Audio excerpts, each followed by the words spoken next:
Alo, Trà Vinh xin chào các bạn. Hôm nay thì mình chia sẻ cái món bánh nếp ngon nè. Ngon giống như là bánh tét vậy đó, mà mình làm kiểu này nhanh cấp tốc, không cần buộc dây, chỉ cần một miếng lá chuối thôi. Hấp cũng nhanh nữa, đơn giản, dễ làm, ai cũng thực hiện được. Bây giờ mời các bạn mình cùng xem video luôn nha. Đầu tiên thì mình có đây 100g đậu đen. Đậu đen thì các bạn mình mua cái loại mà đậu đen nấu nha.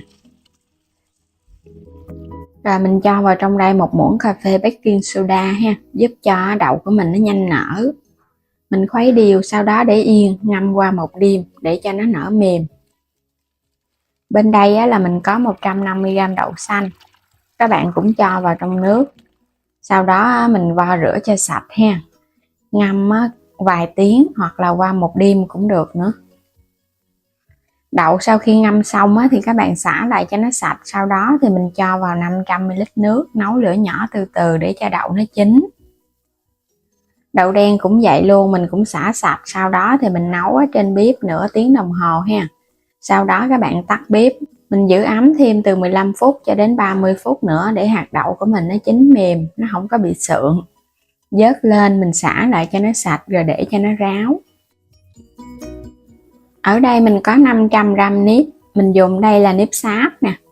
Thì các bạn rửa cho sạch, sau đó thì mình ngâm nước khoảng 1 tiếng đồng hồ để khi mà mình hấp bánh của mình nó chín, nó mềm và nó dẻo ngon.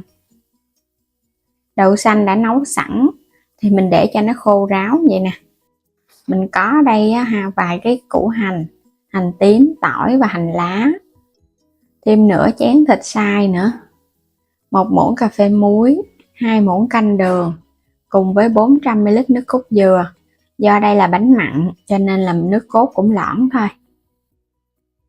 Rồi bây giờ mình xắt hành ra.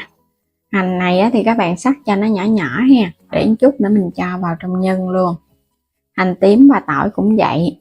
Các bạn có thể thái lát hoặc là mình băm nhỏ cũng được. Mình thì thích băm nhỏ hơn, băm nhỏ ra nó thơm.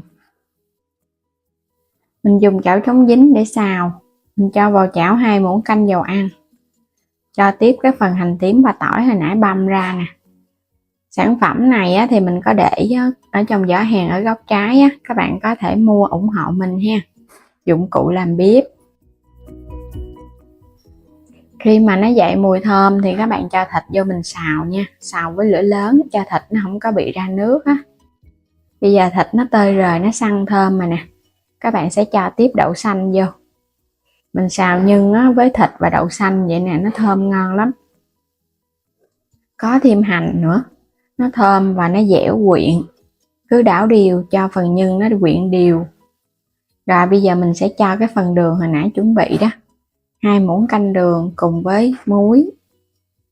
Thêm chút xíu tiêu xay nữa.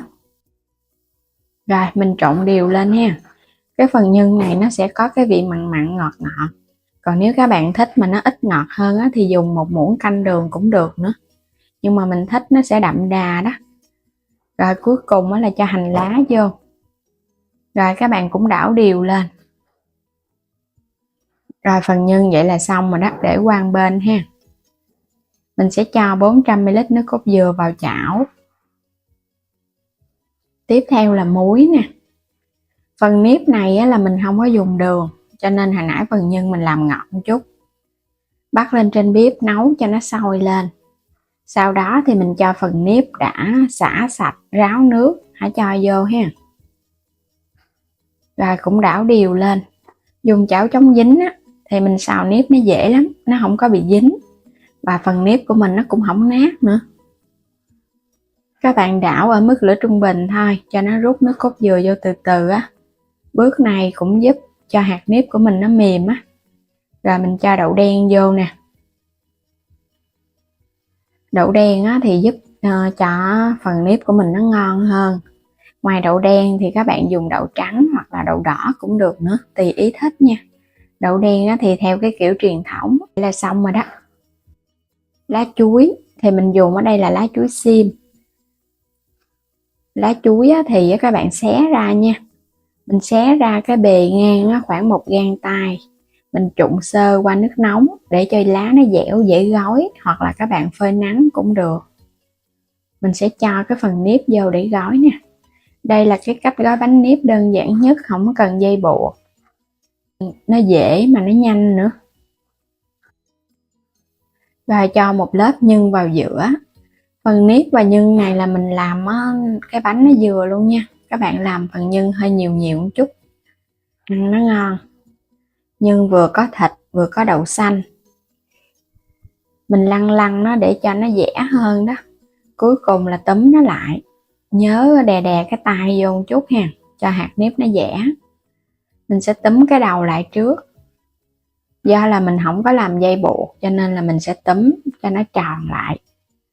Các bạn làm tương tự giống mình nha, để ra cái hình dạng bánh nó tròn á, nhìn nó cũng dễ thương hơn. Cứ túm vậy nè, cho nó có cái góc á, để cái bánh tròn. Vậy là xong một cái bánh rồi nè. Mình làm tiếp ha. Cứ cho nếp cho nhân vô xong rồi cái mình túm lại. Nhớ đè đè một chút để cho nó dẻ hạt nếp là bánh nó ngon. Làm xong rồi nè. Thì cái công thức và cái nguyên liệu này mình sẽ làm ra được 10 cái bánh giống vậy. Bánh vừa vừa. Cũng không có nhỏ quá nha. Đây nhìn cái bánh hấp dẫn ha. Rồi bây giờ mình chuẩn bị cái nồi hấp. Đem bánh đi hấp. Không có cần buộc dây cho nên là các bạn phải hấp.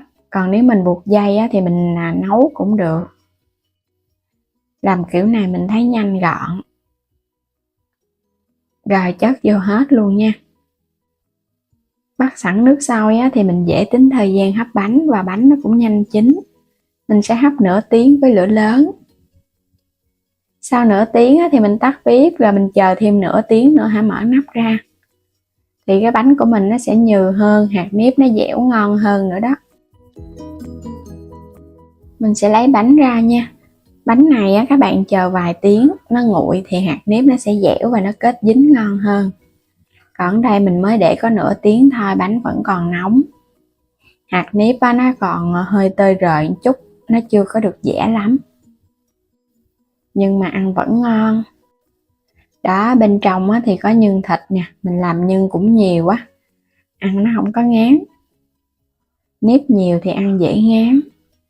Có thêm đậu đen, hạt nếp á, thì nó dẻo, nó nở đều. Không có bị nhão mà cũng không bị khô nữa. Bánh này á, các bạn làm sẵn vậy nè, mình để sẵn ở trong cái lá mình ăn được 2 ngày luôn nha, vẫn ngon á. Làm hôm nay để yên, qua ngày hôm sau mình ăn vẫn ngon luôn. Nhưng á, thì nó mặn mặn ngọt ngọt, kết hợp thêm cái vị mặn từ nếp và vị béo từ nước cốt dừa nữa. Dẻo thơm đậm đà, ăn ngon giống như là bánh tét mà mình làm theo cái kiểu đơn giản. Bây giờ thì chúc các bạn ngon miệng nha. Vui lòng đăng ký kênh Alo Trà Vinh và Alo Trà Vinh 2 ủng hộ mình. Xin chào tạm biệt, hẹn gặp lại các bạn ở những video tiếp theo.